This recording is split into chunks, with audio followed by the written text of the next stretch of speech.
Arteriet e bllokuara nga grumbullimi i pllakave mund të çojnë në infarkte të papritura të zemrës. Pllaka formohet në arterie përmes një procesi të quajtur aterosklerozë, ku substanca yndyrore, kolesteroli dhe mbetje të tjera grumbullohen përgjatë mureve të brendshme të enëve të gjakut. Ky proces zakonisht fillon kur dëmtohet shtresa e brendshme e arteriesë, e njohur si endoteli. Tensioni i lartë i gjakut, pirja e duhanit, kolesteroli i lartë, diabeti dhe inflamacioni kronik e bëjnë këtë shtresë më të ndjeshme ndaj dëmtimit. Kur kjo shtresë dëmtohet, kolesteroli LDL, i quajtur shpesh kolesteroli i keq, depërton në muret e arterieve.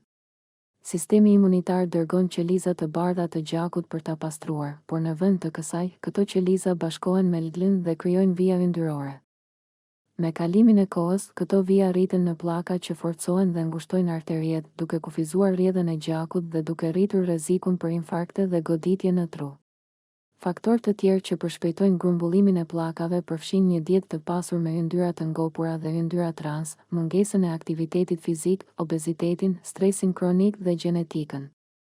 Disa njerëz janë natyrshëm më të prirur për formimin e pllakave edhe me zakone të shëndetshme.